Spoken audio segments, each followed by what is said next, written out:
Let's do it. Hey, everybody. Welcome to a very special episode of Rated NA. I'm here with the cast of Mass Effect, and my nerdy dreams are literally coming true. I love these guys. This is brought to you by Nerds Vote, and Nerds Vote is a nonpartisan organization dedicated to getting all people involved in democracy. You can actually head on over to paypal.me/nerdsvote, and all donations go toward nonpartisan voter registration education efforts. We're going to have links in the show notes. We're going to have links everywhere where you can donate and help out. How is everyone? I'm going to give everyone's introductions in a second, but holy cow, I literally have nerdy goosebumps on my arms because really quick, I said this the other week, but I was pushing my kid on the swing, thinking of something I could do to help out in any capacity. And I've been doing the show for almost 10 years, and I've met a lot of you guys over the course of that 10 years.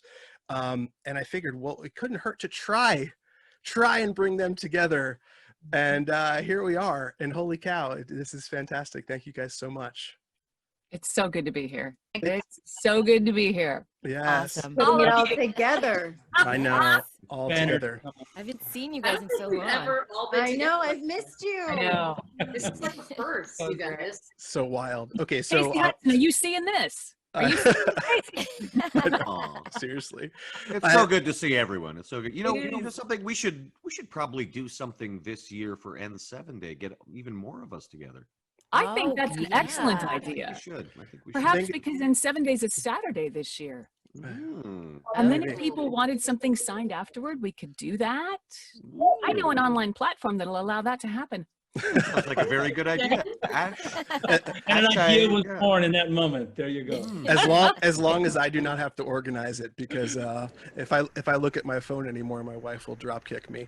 But without further ado, let's go ahead and introduce everyone here. We have the voice of Liara to Sony, Hillis. Hello.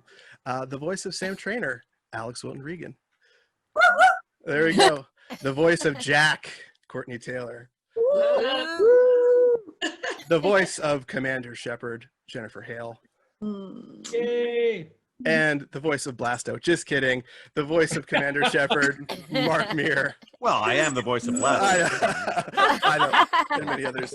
The voice of Kaidan, Alenko, Raphael Sbarge. And the voice of Ashley Williams, Kimberly Brooks, who I did not know was coming until a minute ago, but I am incredibly stoked that you are here. Neither did I. I know. The late tag-in. Late tag-in. So I made it, though. Thank you so much. We're going to keep things pretty loose. The first thing I want to do is kind of catch up with you guys and see how everyone has been doing during this crazy time. Then we have literally hundreds of questions. We're not going to answer hundreds, but we've got hundreds of questions and shout outs from the community from all over the world. And we're going to field some of those questions from Twitter and Reddit and all over the place. And at the end, if time permits, oh, someone's calling. Oh, sorry. Hold on. It's okay. Who is it? I want to say hi to them. Very popular. My stepmom. Oh, your They heard stepmom. we were all here. Hi, Jen's stepmom. God. If time permits, we are going to do some line readings from Mass Effect 1, 2, and 3 with everybody here, and maybe do a little role switcheroo just to be weird, because that's always. Oh yeah. It'll be fun. So I want to ask you guys, it's kind of hard because there's so many of us, but in an orderly fashion, when is the last time you guys have sort of been in the same space together? And I think some of you guys are just meeting here for the first time, which I feel wonderful about that I had something to do with that. So when's the last time you guys actually saw each other? Courtney and I were together last year, I think. Yeah, not quite a year ago in New York. And then, after that in LA, we had dinner a couple times last spring. And Allie, you too. Alix and I haven't been together in the same room in a couple years. Raph, it's been like years since we've been in the same space. And Mark, we had lunch with David Hayter in the last two Fexes, I think a year ago, I want to say. Yes. Yeah, in LA about a year ago. Yeah, and Kimberly, I think I ran into, it's been 9 months or so. That's my run. I think we had a session, like, I don't even know how long ago that was. Yeah. BC. In the before times. In the before times. In the before times. In the before, yeah, the back in the old times. Yeah. Yeah. Now let's see. I hung out in London last year. Yep. Mhm. And we do have a cheeky text message group. Yes, we do. Nice. We do. And I do Nice. try and bring on as many people onto Nerds Votes little IG casts as possible. So if you haven't been on, I'm coming for you. Awesome. Awesome. Tell your friend she's coming for you. So good. So Now, good. I'm just thinking. I was at Dragon Con with Kimberly just last year. The last Dragon That's Con right. that Oh, actually yeah. happened. That was And, crazy. That was some crazy. They were, and Raphael and Courtney and I. We were virtually together at Wales Comic Con a little earlier this year. Oh, nice. So you guys do see each other on occasion. It's really cool to see a cast that keeps in touch. And I remember a couple years ago, Ali, you sent me a text message, and you were hanging out with Alix, I think, in London, and I was at a Comic-Con, and I had like a little nerd shakes. I was like, "Oh, they're together. This is so exciting." I was know. We have super- fun. We see Yeah. some really good theater together. That's for sure. Yeah, and I do have to. I told Ali this the other day, but I started doing the show 10 years ago. Ali was my first interview, really, almost a decade ago. You always remember your first, right? Well, yeah, right, which is ridiculous, but He said it, not me. Finally. I know. It's a good joke. It's a good joke. But the thing that stuck with me about the interview was not only how awesome Ali was, but at the end she kind of pulled me aside and said, "You're not half bad at this." And it was the first time I had ever really I considered said kind more of. than that. I Well, said you were one of the best oh, interviews I've man. ever done. You're one of the best. That's fabulous. Thank And you. I couldn't Wow. believe it was your first time. I was really Yeah, impressed by well, it was a long time ago, but I How you very much structured the appreciate it. interview. And I was a teacher at the time. This is not why people are listening to this, but screw it. I was a teacher at the time, ended up leaving teaching, and I've been working in games for about the past 6 years doing stuff like this. So it was, little things you say in life can make a big difference. And Yes, they can. they really can. Yay. So I want to ask you guys quickly, moving on about stuff about me, which no one is here to listen to. How are you guys holding up during the crazy pandemic times? So what have you been sort of doing to keep yourselves sane and happy? We have a lot of people listening from all over the world that are all experiencing a lot of bad stuff right now. So do you have anything that perhaps might make their day a little bit better? Mark, do you want to go since we're Yeah. going to lose you sooner? Yeah. Yes, I should mention just to the folks watching, I'm slightly double booked with Dungeons and Dragons game. I'm going to be playing with Questing Time over in the UK, so I have to go do that, and that is what I have been doing for the last 6 months, playing a lot Wow. of Dungeons and Dragons online. There's the answer. There's the secret. Yeah. Yeah, thank you to Roll20 and Zoom for facilitating all my Dungeons and Dragons games. I've been painting a lot of miniatures as well. Yes, you have. So, I see your Insta. I see you. oh, thank you. Yeah, I've mostly been concentrating on my own nerdy endeavors to keep myself distracted during all of this. And I do apologize that I am not able to stick around for the entire thing. For all the fans, as I say, I have to go play Dungeons and Dragons. I guess you could say I should go. Oh, Wow. perfect segue. Nailed Right it. there. Oh my God, so good. So good. So wonderful. Ah, Do you This really is have to what I go? love Or is it, it? I do have to go. I'm so glad that I got to see all of you folks, and I'm was sorry that so I good to can't see you. I can't stick around for all of the festivities. it's But, always wonderful when you're here. But I It do is. think voting is rather important, and nerds should vote.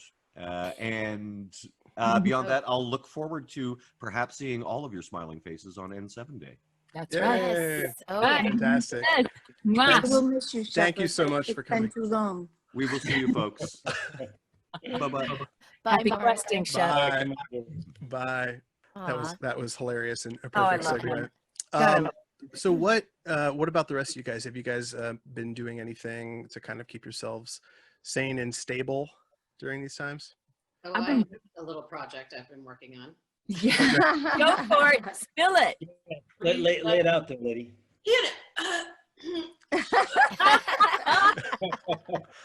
I've been working on, well, it started like 2 years ago, but, and I just want to thank all you guys for coming and being part of this little shindig that's sort of helping us out. I started working on a project called Nerds Vote, which was, I noticed a couple of years ago that there wasn't a lot of voter outreach at conventions and to nerds in particular. And I thought that that was a crying shame because nerds are so smart, so engaged. They, I mean, love good and evil and stories about, villains and heroes and problem solving, puzzles, all this, these are the very people that should be voting, right? So I was a little disappointed to see that the lack of voter outreach to them in particular. And so just on a whim, kind of started registering people at conventions and started Nerds Vote. And in 2.5 years, it's become a much bigger movement. And all of you guys have been amazing in supporting. We have a little podcast thing on Instagram. Yeah, everybody's sporting their swag. If you want a great t-shirt, you can go on nerdsvote.com/shop and grab a t-shirt of your own. All the proceeds support Nerds Vote's education and outreach. And my friends have been amazing. And it's been this just a wonderful way to focus myself in a time where I feel like I'm getting pummeled from all of the news and all of the bad news and everything that's going on, and then just being completely isolated from people. Right. This has brought me not only focus, but also the opportunity to interact more with my friends with a purpose. And I also just want to point out that I actually didn't know almost everybody on this podcast, or whatever the kids are calling what we're doing right now, until Mass Effect, with the exception of Kimberly and I think, a little bit of Jen Hale. Mass Effect brought me all of these friends. And I am so grateful because I remember meeting Hillis the night before Mass Effect 3 came out, and she's one of my dearest friends, and then getting to meet Alix and like, so Mass Effect, I hope, and it very much seems like it's been a gift to all the fans, but it, as an actor, has been a huge gift for me in my career and also just my personal life, foremost, having all of you guys. That's fantastic. And you, Ash. Oh, thanks. Thanks, guys. What are the numbers, or what are the success stories of what you've done? I mean, how many people have you registered to vote, or what's happened? I mean, I'm excited about. I don't have the numbers from, we originally started out at conventions, and then obviously COVID shut down our entire year. So we just did we did the National Voter Registration Day, which was on Tuesday. Mm-hmm. And with all of your efforts of signal boosting, we had almost 500,000 views. Wow. And wow. I don't have it on me as far as the data to go back to the registrations, but a ton of views. We've had people like Van Jones wearing our t-shirts, people from Pretty Little Liars and Supernatural and are supporting. And then obviously like the whole, my VO crew, who were just there from the beginning, and are continue to signal boost with their fans. And so it's just turning into an amazing, we're still like a 3-person shop. And so I think this got bigger than us pretty quickly. So we're going to spend the next year also trying to reinforce our systems so that we can track things better. So it's a lot. And I think you guys are doing a fantastic job. And it was really cool to see on voter registration day. Just my social media was just lighting up. I saw like Paul Rubens, Pee-wee, and I had literally just watched Pee-wee with my 4-year-old, and like then I'm looking and like Pee-wee's doing Nerds Vote, and I was like, oh, this is just wonderful. So I think you're doing a great job, and the whole reason I reached out to you and I wanted to do this is my idea was, even if I could get like one person to get out there and do it that wasn't going to do it before, that is a huge success. And I think you're probably reaching more than one. So sure, it's definitely so much of it too is a lot of people are registered to vote, but it's the conversations that are happening that I'm seeing people's minds being changed about voting, where it a lot of people are just like, it's like jury duty, like, ugh, right. Let's just ignore it. And now people are like, hey man, let's make an occasion out of this. I'm going to get my family together. I'm going to sit down with my friends and do ballot parties so that we can all do research for what's on the ballot, and kind of, coalesce all the information. So we're not all doing all the same duplication of efforts.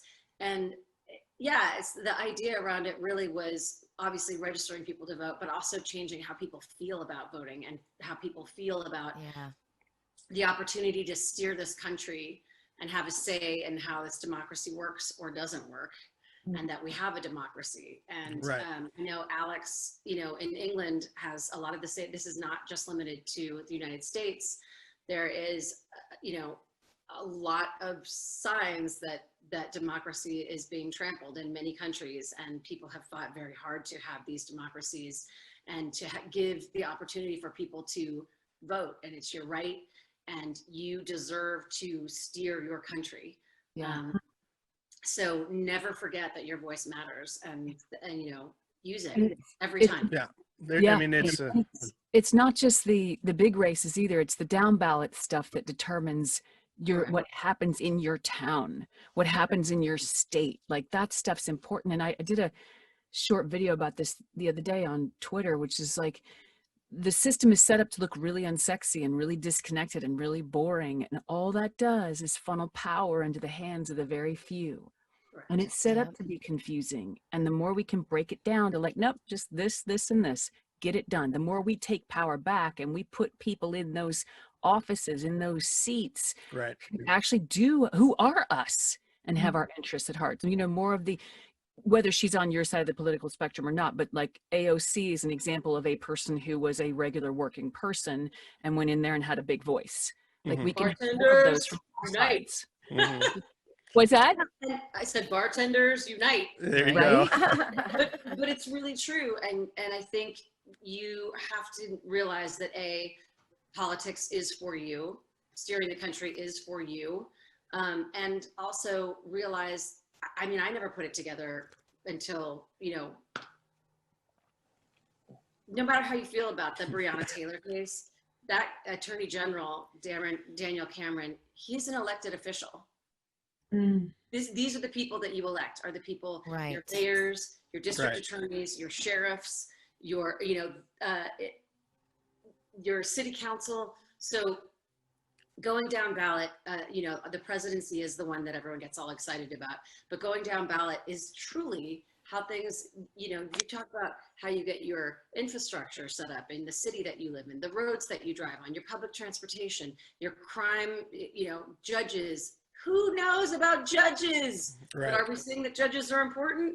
Yes, and not just on the national level. These are the things I always joke around, because I have been in front of judges in my life.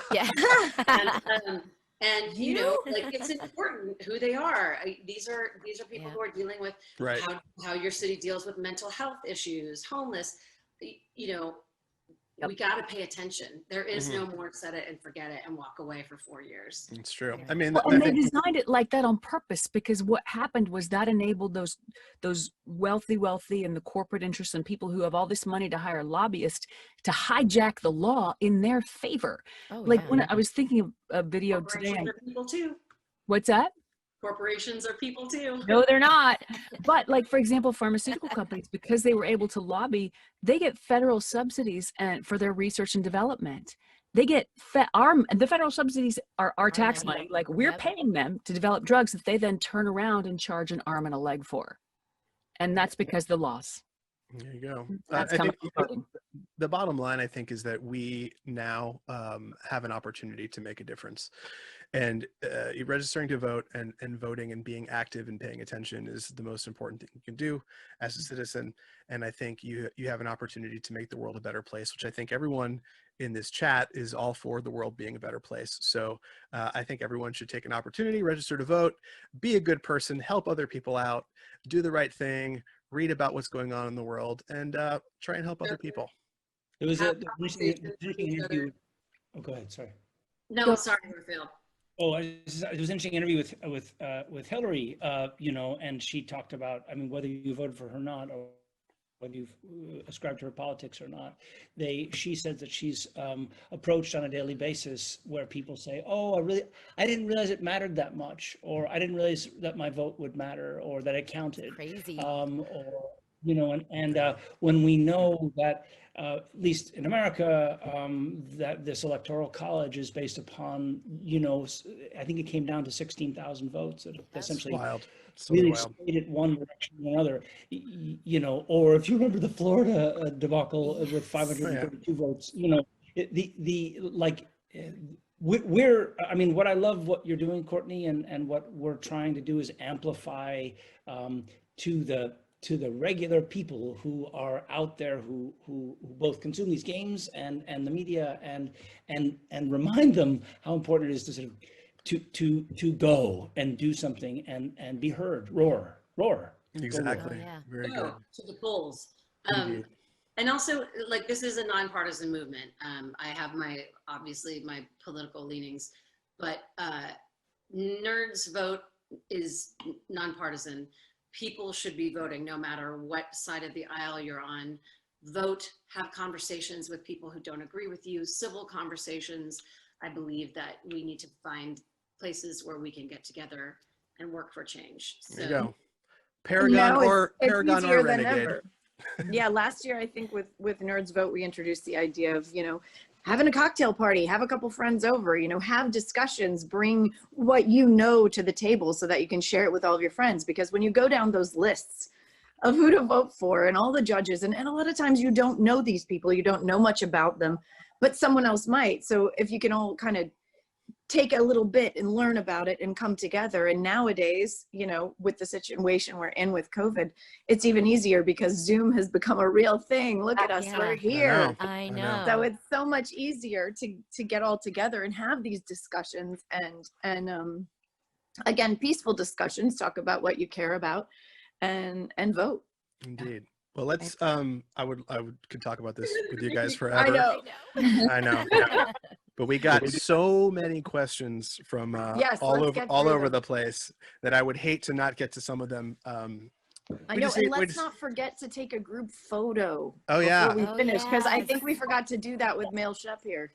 Quick Oh, screenshot. It's but he all wasn't- it's all recorded. So Oh, you got it. You'll get yeah, a so screenshot. I'll send it Okay. out to you guys for sure. Nice. All right. Ash, Um, are you wearing a Black Flag shirt? I am, yeah. It's an old ratty one from my I'm gonna cry, you guys. my You're gonna make teenage. her cry. Oh yeah, A Black Flag shirt and a Nerds Vote hat. it's all together. I know. I did it for you, Courtenay. All Courtney's a for- mess. I know. Well, this is a really cool thing. I'm glad. I'm emotional too. So the first question is from Lone Gamer M on Twitter. It says, when did you first realize how huge and popular the game had become, and how did it feel? So when did you first realize that Mass Effect was something special? Jennifer, you should probably answer that. I'm curious. Oh man, I knew it was gonna go this way. You know, I think the biggest standout moment in time for me was when Mass Effect 3 came out and we were at the GameStop at like midnight the night before it came out. And for me, it was when somebody dropped that cover in front of me that had Fem Shep on the back or on the other side. And I remember standing up because, you know, we all know how outgoing Casey Hudson is. He's a very quiet man. He likes his quiet. He likes to do his thing. And I remember standing on the table and holding it over my head, like, you know, John Cusack in that movie going, Casey Hudson, thank you. And he's like, I mean, just that we were having a big opening at a GameStop. I was like, whoa, this is a thing. And I know And there that, was a line around a Los Angeles block. yeah. I mean, it was crazy. Yeah. I know who you guys were there. I think everybody was there except we didn't see Ralph, I don't think, or Alex. Well, Alex kind of far away. Earlier, I was there because I had there with my kid. So I Oh, was there. were you there? Yeah, but I Oh my left. God, that's how many people were there. Yeah. so yeah. many. It was I crazy. was driving up and going, what's that huge line for? What's a huge line for? Wow, that's You're like, fantastic. holy crap. And then I was like, oh, that's the line. I think Yeah. for me as a fan, I remember the original Mass Effect came out on the same, I want to say the same day as like Grand Theft Auto 4 and Rock Band. And I remember being in line at GameStop for Mass Effect 1, and I was picking up Mass Effect, and the line for all three of those games was like literally a quarter mile long.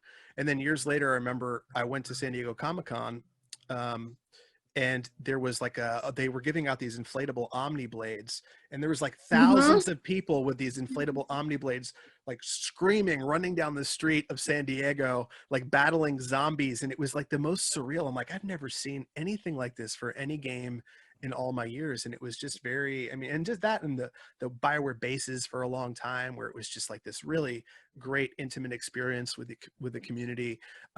It was really something pretty special, just as a fan experiencing it. I remember. Alex, how was it in London? Was it big in London as well? I mean, it was huge in London. I only knew it was big because I got sent the box sets of all 3 from BioWare, and I was like, wow, so they did like 2 games before this one, huh? And then I knew it was big when I got invited to the London Comic Con, which is where I first met Ali and Courtenay, and they told me, like, they gave me all the down low about like the cons and everything. They like proper took me under their wing. And when this guy came up to me and he was like, hey, can you sign my towel? Courtenay and I were like, no, she will not sign your towel. Security, excuse me. Sign whatever you want.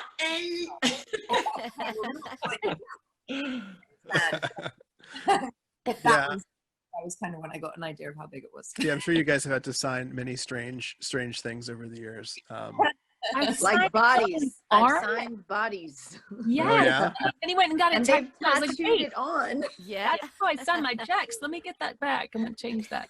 That's awesome. And then, I of remember course, you actually when advising me on that, people Jen. disrobe and show you their tattoos. That's Oh the yeah, other- there's That's lots of tattoos. Did you guys, total sidebar, David Attenborough just went on Instagram.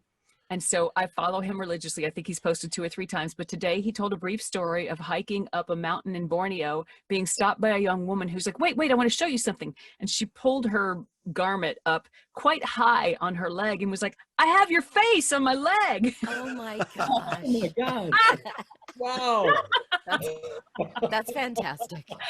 The minute I saw he was on Insta, I was like, going. That's fantastic. That's so good. Imagine being her lover. Like, who am I sharing you with? Right. Yeah. This guy.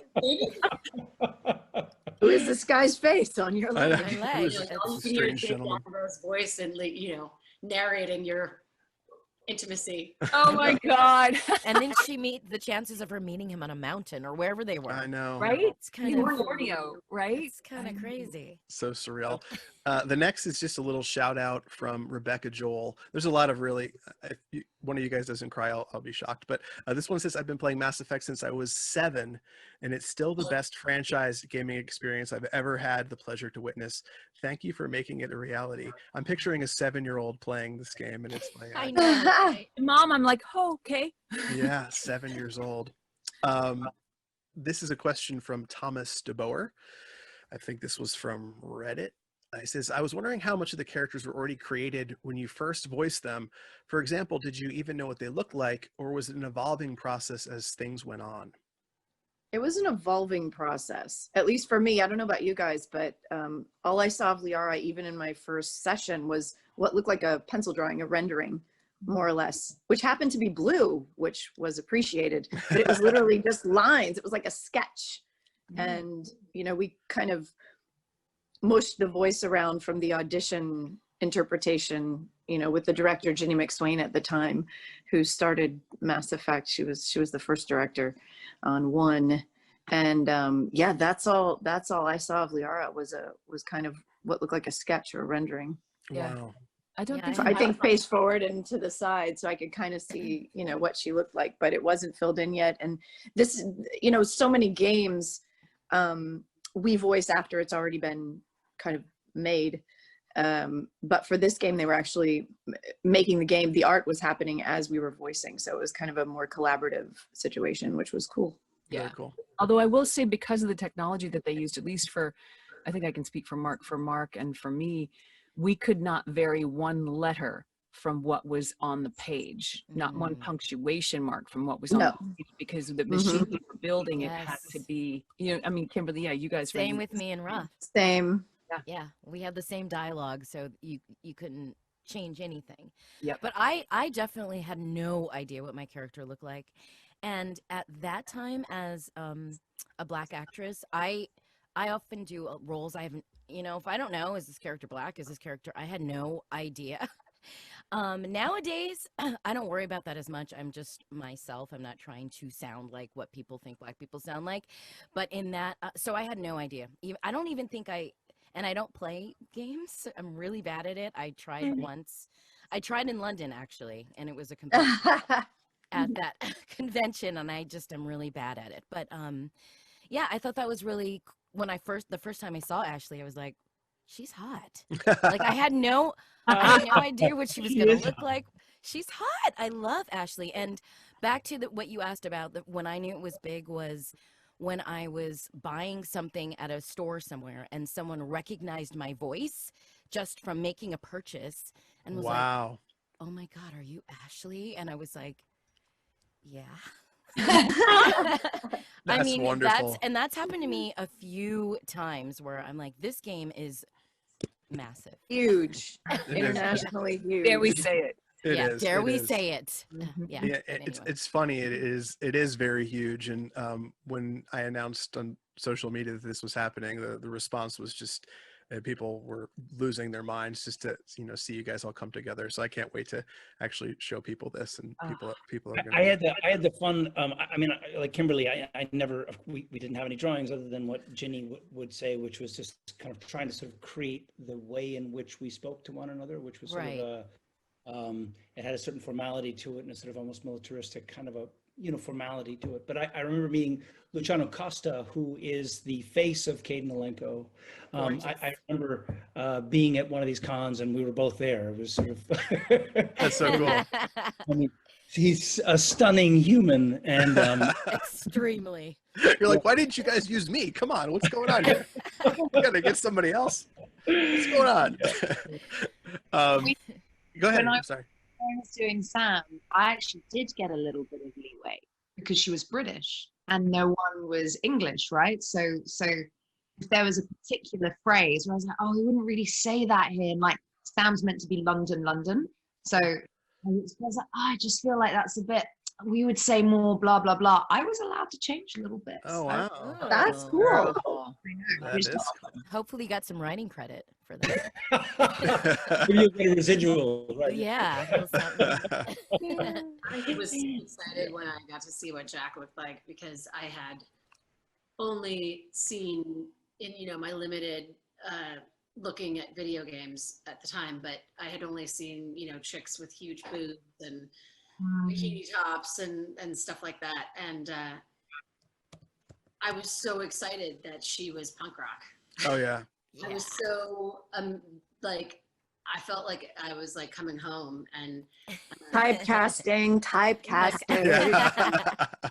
like she's so much, there's so much of her that's like a part of me, but also I shaved my head in high school, I had a mohawk and stuff like that, and just the fact that she was like kind of flat, small breasted and had big boots on and tattoos and a shaved head and stuff. I was just like, I just was so excited that she was going to be out there in the world and maybe change. I mean, she did, I think, end up changing some of how women are viewed in games. I think she was one of those characters that's kind of started that, like, yeah, it's cool to have like punk rock chicks. Yeah. I think that's one of the things about this game that I think is so powerful, is it gave a home to so many people who at that time didn't have as much of a home in the gaming archetypal world. And I think that was truly visionary and powerful of BioWare to do that. That was my question, because I was so interested about the fact is that I had read that Mass Effect and BioWare was when it landed, it brought more women into gaming than any other game up Mm-hmm.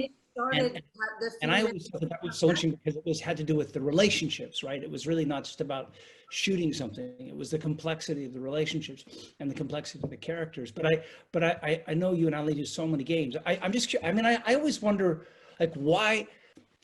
I mean, I've heard Mass Effect, and I take no credit for this, but that it's been compared to Star Wars, as it were, in terms of how important and sort of how it there's before Star Wars, and then there's Star Wars, and there's everything after Star Wars in terms of gaming. Now, I am like Kimberly. I like some games. I'm not a big gamer, but this would be a Mark Meer question. But I wonder, for you know, maybe for Ali and for Jennifer, what makes it a great game? Why is it? Why are we still talking about it? What's distinctive about it? That's a really good question.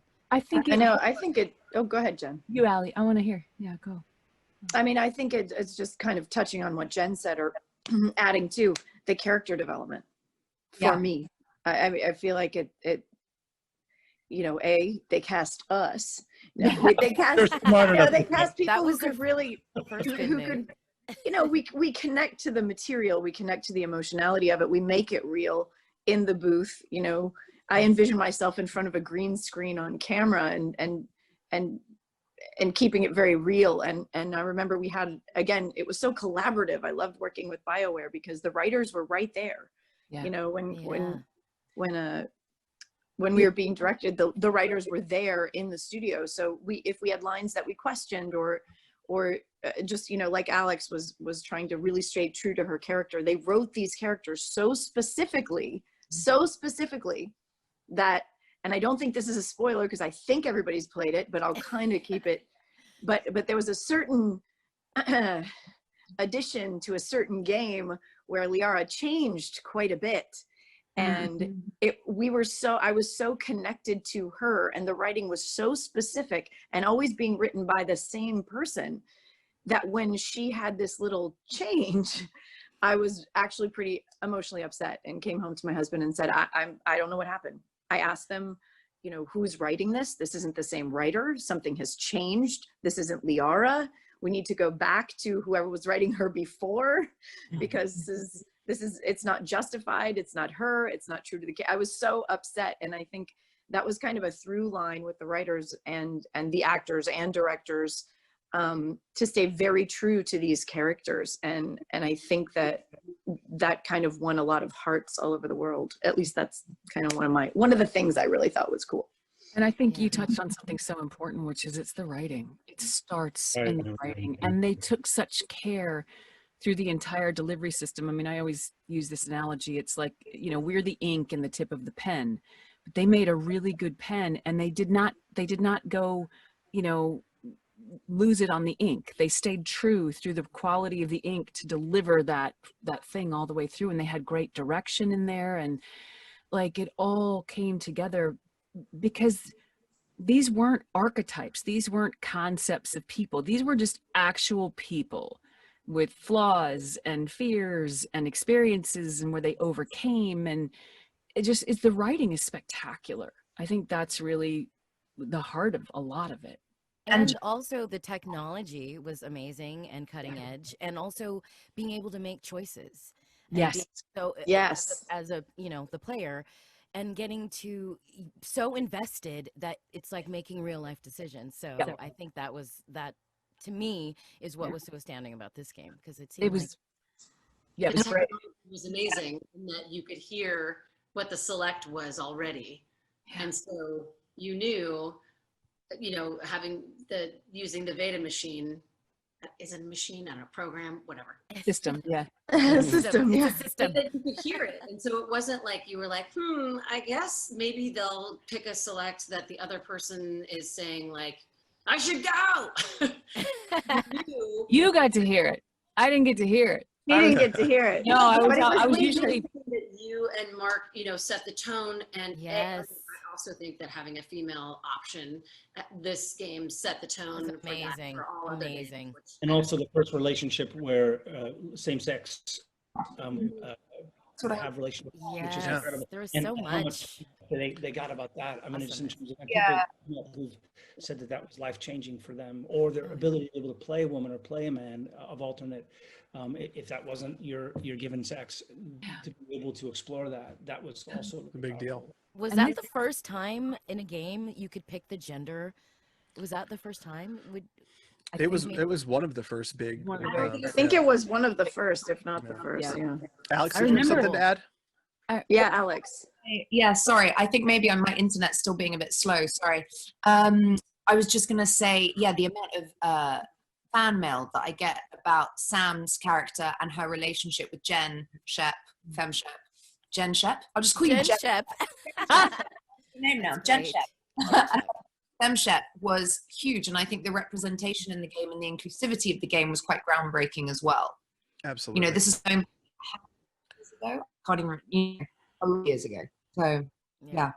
Yeah, it's a very big deal. I want to jump on because I know we don't have all the time in the world, so I want to get through as many of these as we can. The first is just a shout out from Chachi Bobkins, who says, I just wanted to share my most sincere appreciation for everyone in the cast. Your characters feel like voices first and pixels later.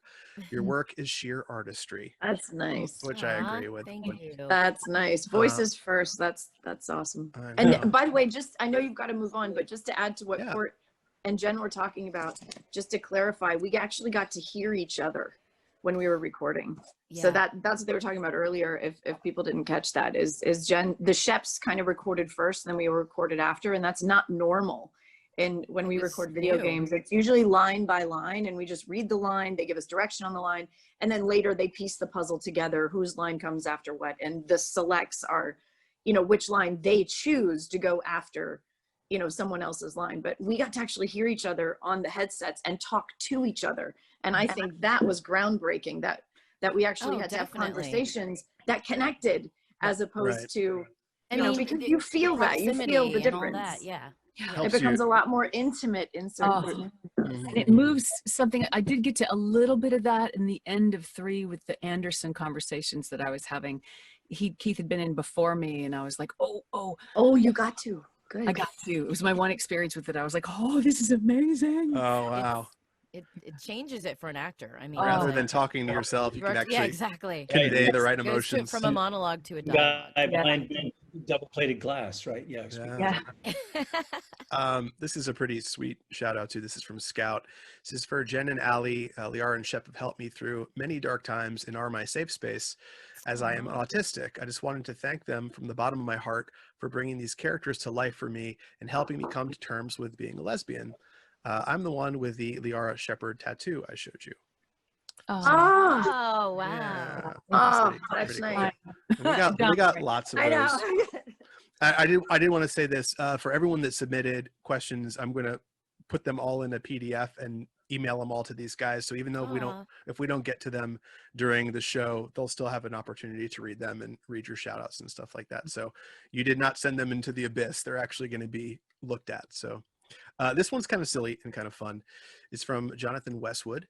If you had to do the voice for one other character, this is a question you guys have gotten before, but if you had to do the voice of one other character, who would you choose, and which character do you think would be fun to voice?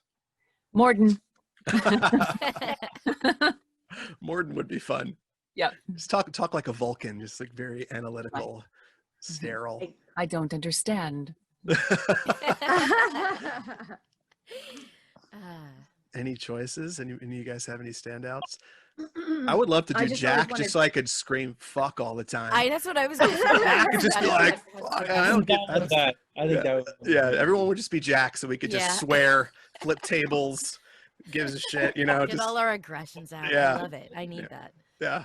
Alex, what were you going to Alex had something. Is it Eddie or Edie? Is it pronounced Edie? The Edie. Edie. Yeah. First character I auditioned for. I actually Yeah. But then ended up being Traynor for obvious reasons. But probably never nice to be rejected. I'll just take it back.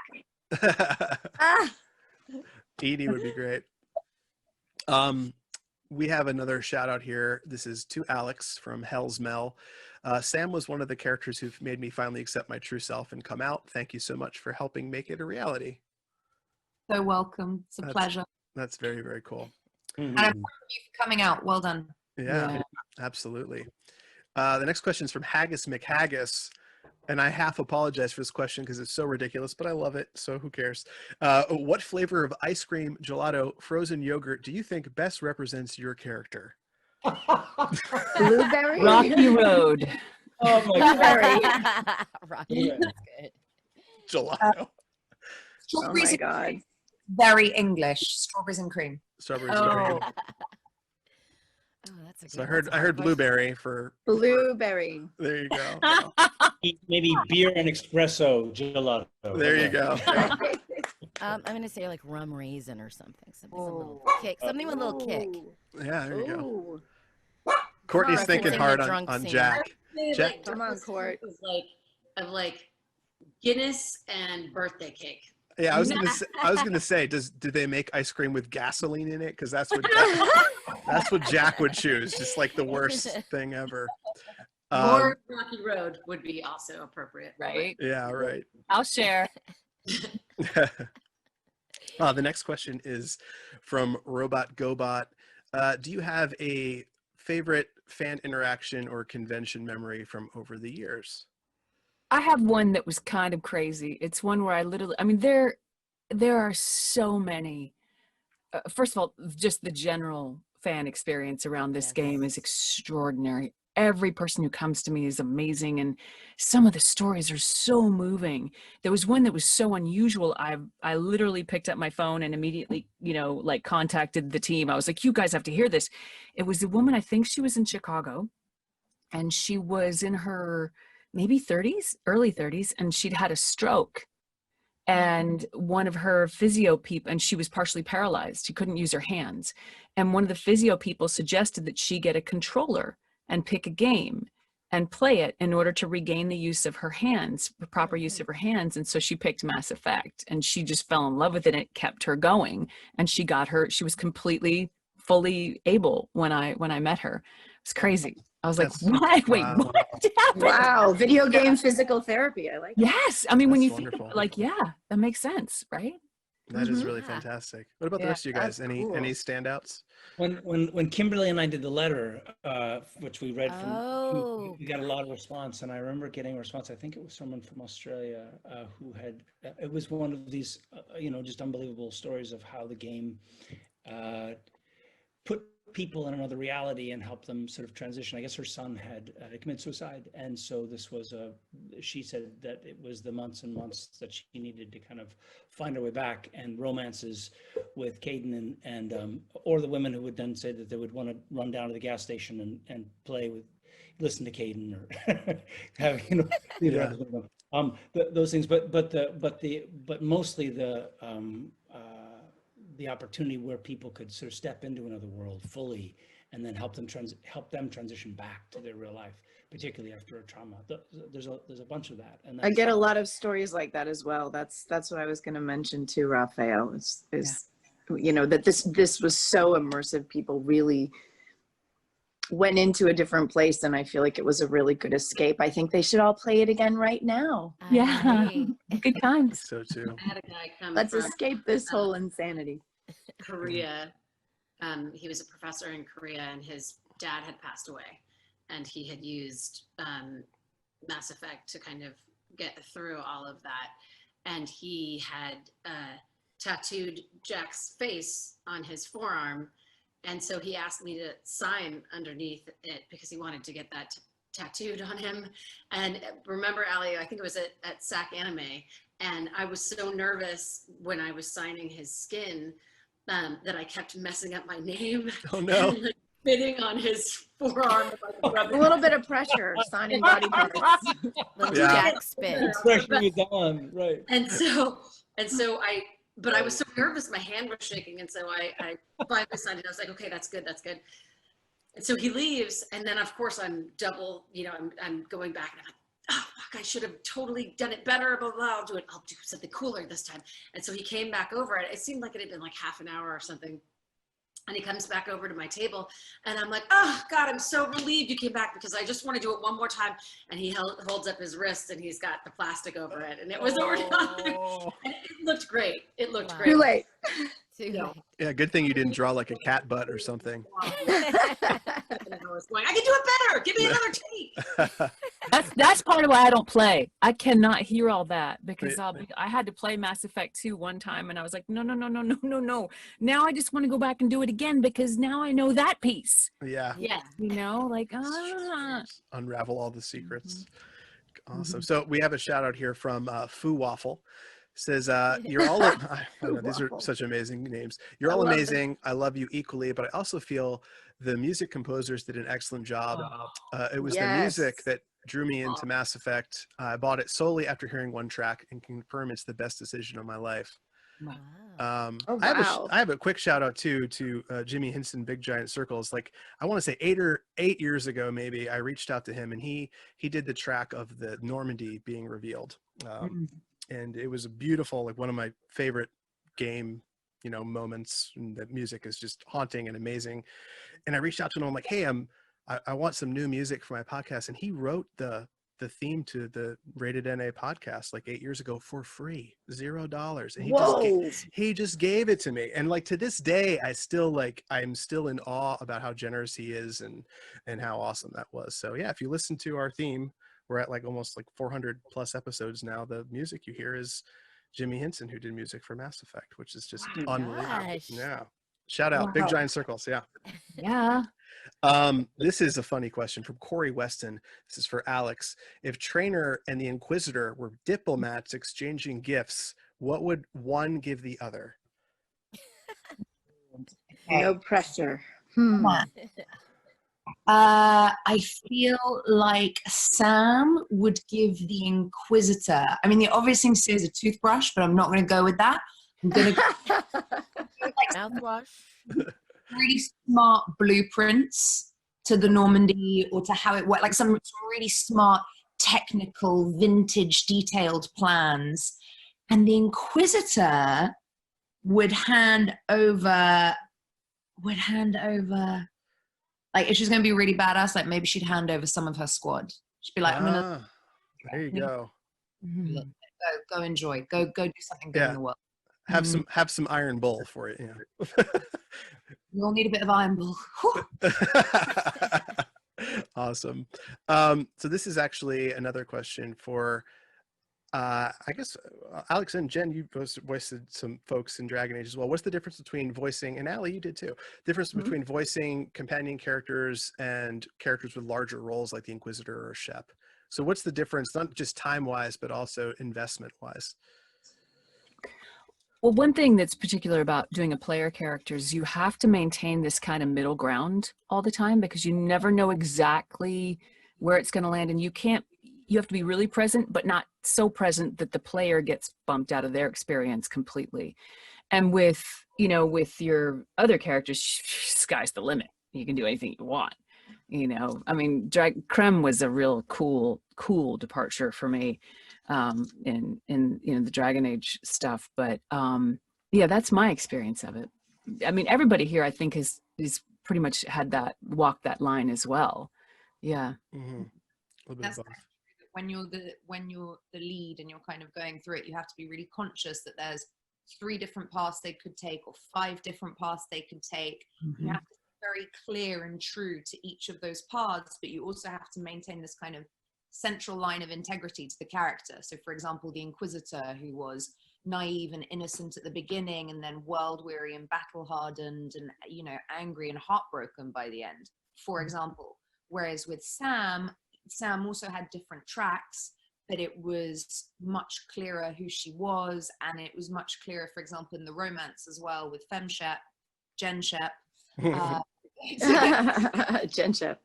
That was a very clear path in some ways, and that the sky is the limit in that kind of way. Awesome. Great answer. We have a couple more of these. How are you guys doing time-wise? Is everyone like good for a little bit? A little bit. I have a little more time. Okay. Cool. We have like a couple more questions, and then we'll do some lines, and then you guys will be free. And this has been awesome so far. So this is a question from Scott McChicken. Favorite name so far. Scott McChicken. Apparently he loves the McChicken sandwich. He's asking, what one thing needs to change in the VO industry? It's a broad question, but I think. Can I just interject one thing? Yesterday, I did a McDonald's commercial for the McChicken sandwich, and I sold myself because I actually ended up having a McChicken sandwich for lunch. There you go. So we have a lot in common, Scott. I just wanted to put that out there. True story. You are method. True story. You are method, Kimberly. You are method. That's amazing. I go for it. I'm like, you know what does this crispy chicken sandwich really taste Yeah. like? You need to answer the question from McChicken. You got to take this. Yeah. Yeah, Right? you're taking it. This one's all yours. Yeah, go ahead. Sorry, what was the rest of the question? So the Sorry, I was question, obsessed with the chicken. how Lost your delicious McChicken. how I lost delicious it is there. McChicken? That's the question. No, the real question is, what is the one thing you think needs to change in the VO industry? Oh my gosh. Health insurance? Oh, wow, I don't know if I can answer that. Yeah. Jennifer, I'm looking at Jennifer. Yeah, Okay, Allie. I have a thought, which is the thing that needs to change all over the planet. Right now, we are working people. We're not, we're not stars in the Hollywood sense of stars. We're appreciated by the people who love our work, but as far as corporate interests are concerned, we don't matter and we don't exist, and we are simply fodder for the profit machine in that aspect. And it's the same thing that needs to change for everybody. People need to be valued for their work. And what's valued right now is the bottom line, and how tight can we squeeze money out of everybody so the money can shoot upwards. That needs to change. It's everywhere. a great answer. It's a great answer. That's my answer too.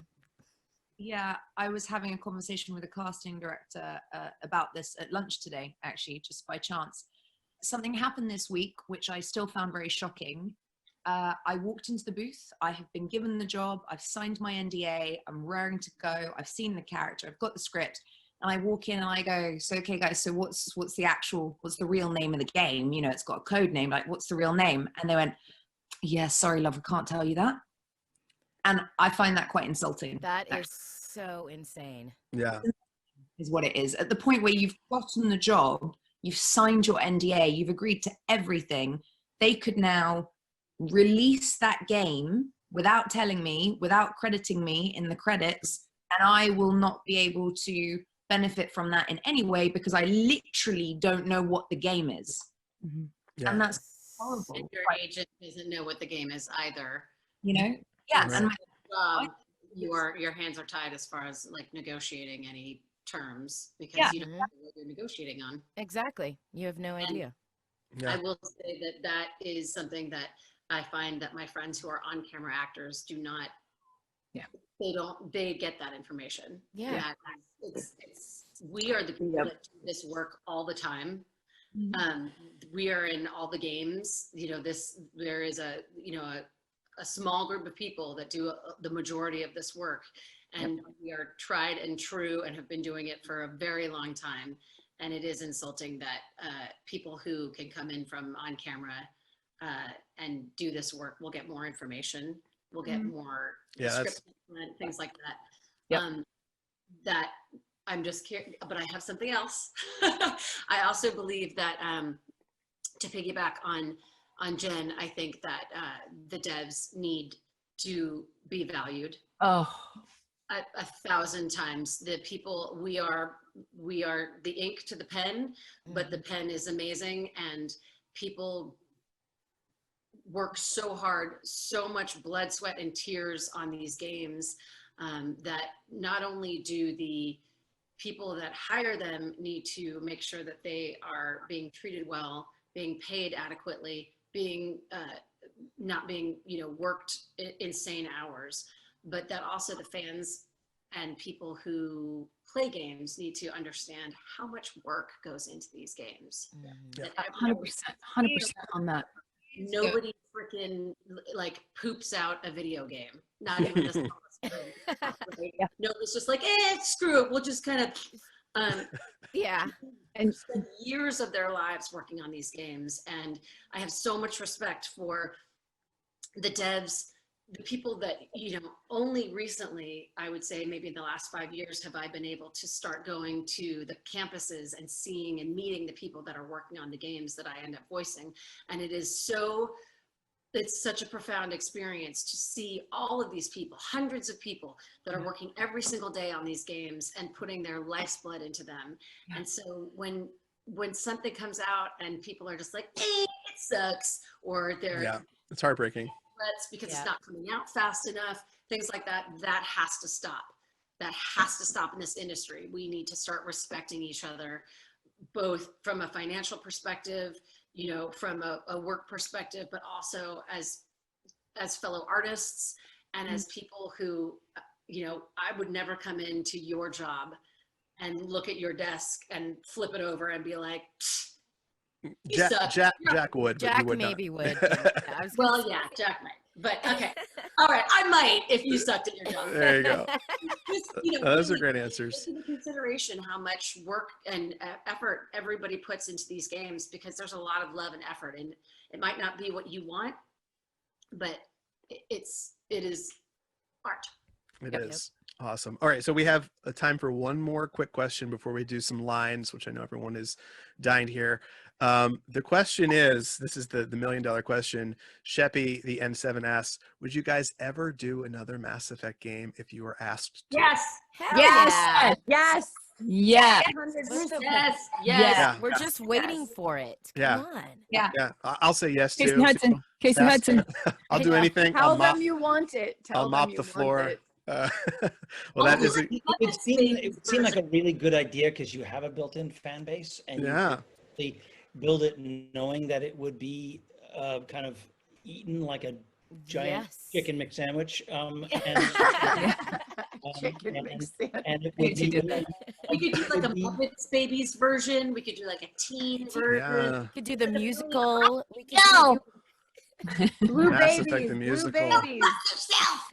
We still Amazing. need blue babies. I know they do need blue babies. We could So I- form a Mass Effect band. We could do a lot Oh. of things. Oh, Yeah. all day. All Yeah, day. Saying. don't we have I like think the Hex Girls here We almost? That's do. what We I'm have saying. 2/3 You of the got two Hex of the Hex Girls. Girls. Oh my Right. God! You guys don't know how much Scooby Doo we're watching right now with my son. He would lose his damn mind if he knew I was talking to the Hex Girls. But I do want to. Do you guys have the thing I sent you with the lines? Yeah. Is everyone good? Yes. Mine Such are all out of professionals. order. It's okay. We'll be able to I'm figure like, it out. wait, okay. So this is the part. Let me go ahead and put my glasses on. Get the so I- glasses on. I know mine are totally out of order, so I don't have pages. I should have put page numbers. This is all like very. Just show me which one's the first page. The first one is just Shep's line. Maybe you're right. Is the first one. Okay. Should be relatively. I was half asleep when I did these, so I apologize ahead of time. So Jen, if you want to take the first shepherd line, people will. First lose their shepherd mind. line? Okay. All Yeah. right. Here we go. Now, who's the shepherd person? No, sorry. Can you tell me about my character? Right. Who am I talking? Okay, here we go. Here we go. Maybe you're right. Maybe we can't win this. But we'll fight you regardless. Just like we did Sovereign. Just like I'm doing now. However insignificant we may be, we will fight. We will sacrifice. And we will find a way. That is what humans do. Yay! I'm applauding. I Yay. know. I get those two, Allie. That's Goosies. goosebumps all over. Goosies. So the next one is Liara and Shep having a little risque ooh la la conversation, as they call it. You guys set for that one? Yeah. All right, let's do it. Are you? I'm not ready. Very well. I'm gonna blush and hide under the table. I'm going to blush, which now people will see how hard these are. Yeah. I can't blush. I turn purple. Really? Oh, yeah, of course you do. I turn purple. Okay. I get it. What kind of a hotel is this? Azure.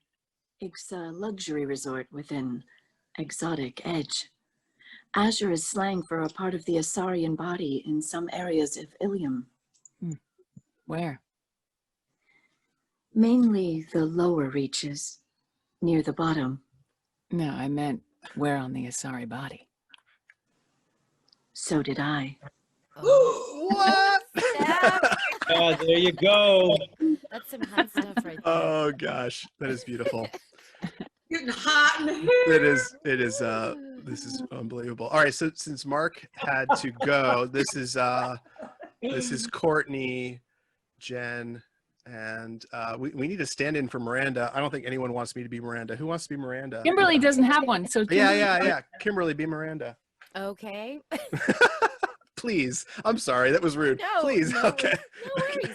And you don't have one only because we didn't know you were coming. Oh, yeah, so- no. I know. Really. You were. But I have Kaidan's lines. Aren't they the same? Oh. Yeah. What? Did I You just guys- figure it out in you my guys can- brain? Take turns. You did. In that case, Raphael could be Miranda.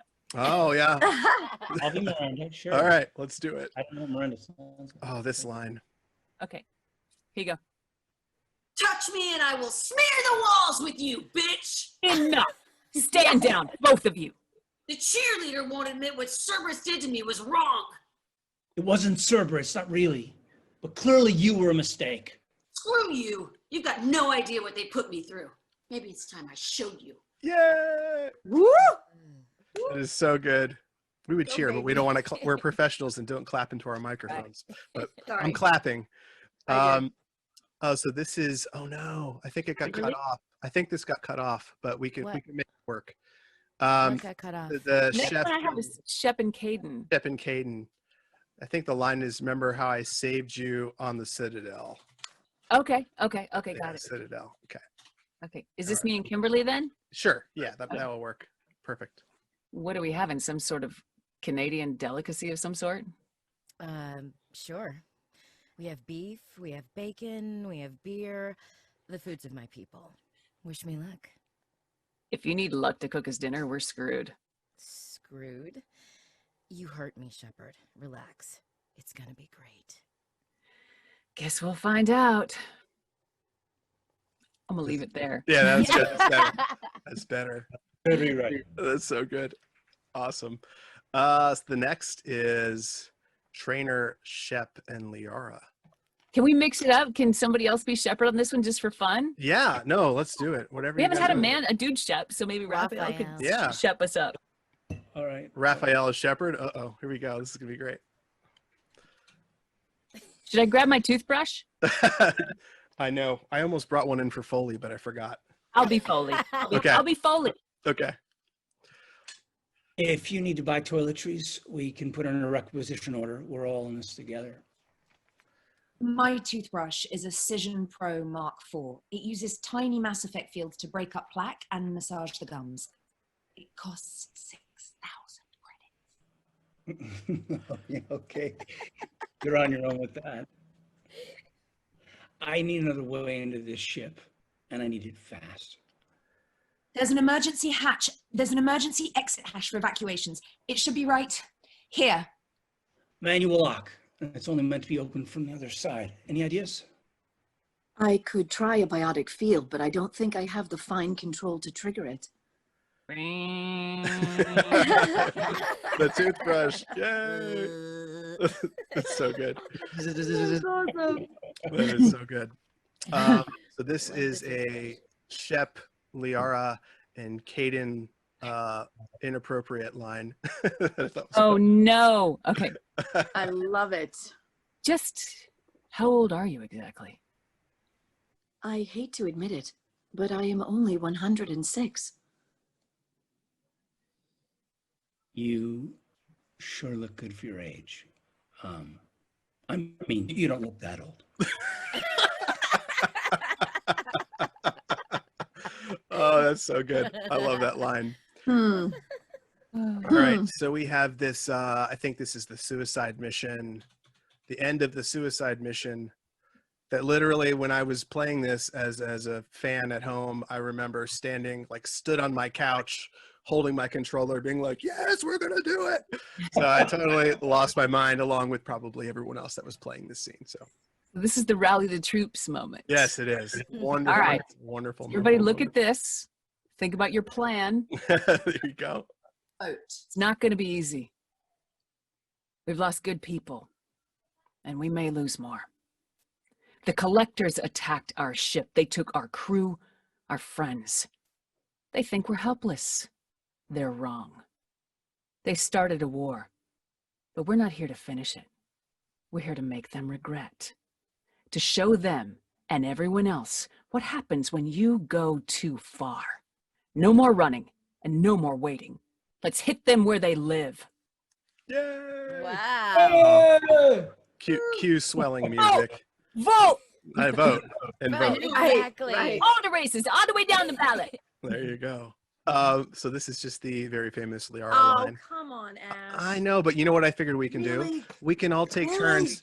We can all do it too. Everyone can do it by the Let's goddess. do it. I think we should all do it together. Okay. I want to do the last On- one together too. Yeah, I On- think so. On 3. All right. You want to count it down? Sure. Here we go. 1, 2, 3. By the goddess. So good. All right. We can do this one too. Good job, guys. This is I want to hear Courtney do this. I want to Yeah. hear the Yeah, come on, Courtney. Courtney needs to do this. Yeah. Courtney. Yeah, I gotta tell you that I had so much fun with this line because I was like, let's just go. I was like, beep, beep, beep, beep, beep. Hey, Awesome. Joker, fuck you. So good. This is a good Kaidan line here too. And we got to get Ashley doing it too. Oh Kimberly, Let's hear Yes. Kaidan first. I don't remember this line. Go, Kaidan. I mean, sorry, Raphael. no, it's fine. Well, that's very comforting. Certain death for some, fine for us. yeah. Yay. You wanna take it, Kimberly. We'll do a his and her version. Okay. Well, that's very comforting. Certain death for some, fine for us. Ooh. So good. Oh, what? What? Okay. Ooh. Oh, so This good. one has Oh, to be this is the- unison. this All is the together. big You one. ready? Yeah. Big one. Everyone, even in the audience. Here we One, go. 2, 3. 3. I should go.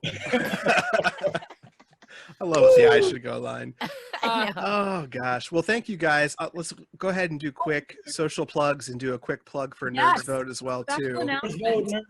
Yes. We are doing an N7 day event with Yay. many of us from the Mass Effect cast. We will be signing autographs after via Streamily. So we will all be posting that information on our social medias and all that. It will be on N7 Day, which is a Saturday, November 7th. We'll get you the times and the links through our social media. I am at JHale Tweets and at JHale Graham, Gram. That's my Instagram. So. What about the rest of you guys? Social plugs? Oh, Oh, I know, I'm quiet. I actually am doing a song release party October 5th for a new song my writing partner and I did for the book To Sleep in a Sea of Stars. I'm putting out a new single October 5th. I'll tweet that link as well. Awesome. Oh, that's cool. Yeah. Mhm. Yeah. I'll tweet that. Okay, cool. Yes. awesome. Yeah. I know. Our Nerds Vote. Yeah, plug some Nerds Vote. Taylor. I have my personal one too, guys. I'm not just Yes, plug both. Yeah, plug it. at Courtenay Taylor. It's spelled Courtenay Taylor. If you put in the different spelling, you will get a whole different lady who is Now I'm curious. not appropriate for work. Oh, And I'm at Courtenay Taylor LA on Instagram, and we are at Nerds Vote on Twitter and Instagram, and at Nerds Vote USA on Facebook, if anyone uses Facebook. Awesome. If anyone, I am Kimberly Brooks 11 on Instagram and Kimberly D Brooks on Twitter. I'm sorry, I'm really bad about social media, but I will try harder. That's it. And Alex and Ali, why don't you go? Oh, go ahead, Alex. I am at Alix Wilton Regan, all one word, Alex with an I on Instagram and Twitter, and I never use Facebook, so I wouldn't bother. But yeah, at Alix Wilton Regan on Twitter and Facebook. And if anyone on here is a fan of Amnesia or the first game of Amnesia, Amnesia Rebirth is coming out on the 20th of October, and I play the lead role of Tazzy, and she's amazing. Ooh, Fast, awesome. and she is not down the center line. She's like out there. So I really some people do enjoy playing that. Yeah. cool. And it's really terrifying as well, just in time for Halloween. Yeah. Perfect. Perfect. I think I'll cross the boards. I'm at Miss Ali Hillis, ALI for Ali, at Miss Ali Hillis on Instagram and Twitter. And I'm not allowed to officially announce the title yet, but be looking for a new series on Netflix where you will hear my voice in a very, somewhat similar character to this game. Ooh, Cool. awesome. Very cool. Netflix. I will keep my ears peeled. What about you, Raphael? Yeah, I heard it's a really up and comer. Raphael Sbarge is my code name, and that's what I go by for Twitter and Instagram. Just Raphael Sbarge. So Awesome. Well, thank you guys so much. This has been an incredible little adventure, and I hope everyone listening to this and watching this is enjoying it. Give them a round of applause in your own houses. We're not going to clap because our microphones will explode. But again, if you want to help Nerds Vote, you can head on over to paypal.me/nerdsvote and help them out. And all donations go toward voter registration and education efforts. And definitely head to nerdsvote.com and help get registered to vote and get ready to help change the world in a positive way. If you want to follow me, I am Ash. You can follow me at Nerd Appropriate. And we do a podcast. We're coming up on our 10th anniversary next month, which is too long to do a podcast, but we're still doing it. Great.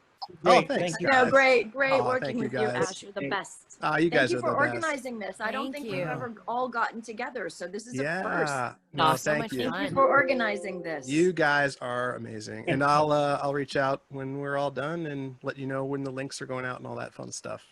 That sounds great, and let it not be the last. Yeah, I know. Yes. We'll do it again next Saturday. I'll see you guys again. We'll just hang out, play board games.